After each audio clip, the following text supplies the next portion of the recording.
आसंता काली 5 तारिख दिन मार्च 5 तारिख दिन स्वर्गत विजु पट्टनायक जो जयंती उत्सव ताकू भी अत्यंत सम्मान सहित और महासमारोह ताकू पालन करिवार निष्पत्ति राज्य सरकार नहीं। विजु पट्टनायक स्वर्गत विजु पट्टनायक होचंती ओडिशार जने महान बरपुत्र। आमे तंकु प्रबाद पुरुष भाव भी कहूचे एवं विजु बाबूंकर ओडिशार ग्रामांचल तो आरंभ करी जातीय अंतर्जातीय स्तर रे भी जो सम्मान अच्छी से सम्मान एवं सुख्याति निश्चित भाव में रही। आम समस्तंकर यथेष्ट श्रद्धा और सम्मान विजु बाबू प्रति अच्छी। ओडिशार राजनैतिक जगत रे निश्चित भाव में से जड़े ज्योतिष कहले अत्युक्ति हम ना। तेणुकरी गुड़िए कथा तांको विषय को लेकिन जो बड़ी भाव में राजनीतिकरण हबार जो प्रक्रिया आरंभ होईची निश्चित भाव में एक यथार्थ कथा नुह। एवं गतकाली राज्य सरकार जो निष्पत्ति नहीं जे आसंता काली 5 तारिख दिन मार्च 5 तारिख दिन स्वर्गत विजु पट्टनायक जो जयंती उत्सव ताकू भी अत्यंत सम्मान सहित और महासमारोह ताकू पालन करिवार निष्पत्ति राज्य सरकार नहीं।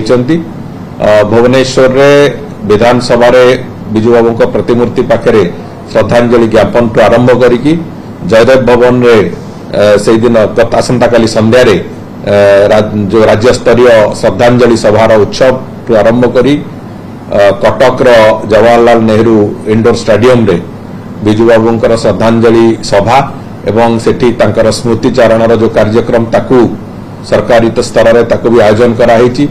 एवं विजु बाबूंकर अन्यतम एक कर्मक्षेत्र तांकर जन्मस्थान जोटा कह जाउछि गंजाम जिला सेठी भी छत्रपुर ठारे विजु बाबू सम्मानार्थे तांकर श्रद्धांजलि ज्ञापन ठू आरंभ करी तांकर स्मृतिचारण पई से जो व्यवस्था सरकारी स्तर रे कराई।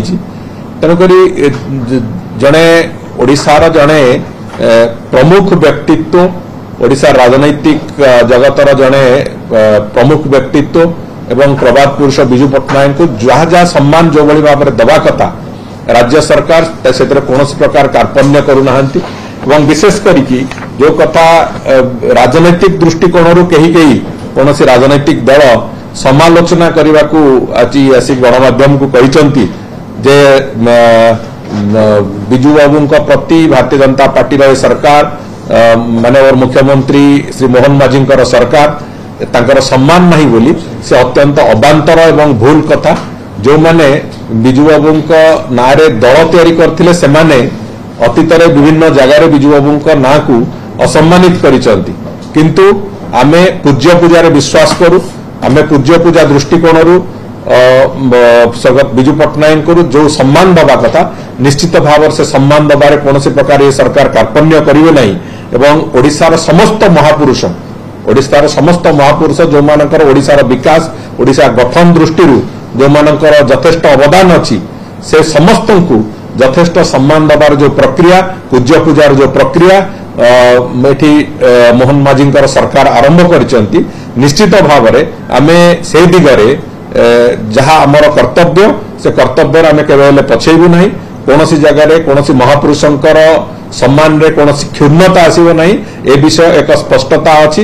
एवं से दृष्टि अनुरोध करुच्ची जे ए बाबद रे विजु बाबू जयंती को लेकिन राजनीतिकरण न करिकी समस्त को अनुरोध करुचु एपरिकी विजु बाबूंकर जयंती जो जो स्थान रे सरकार तरफ पालन होउची सेथिरे आपण माने आसिक योगदान करंतु। एवं विशेष करिकी आसंता काली भुवनेश्वर रे होतिबा विजु बाबूंकर जो जयंती जो उत्सव जो श्रद्धांजलि अर्पण करा स्मृतिचारण करा विजु बाबूंकर विभिन्न कार्यर सेठी आलोचना करा।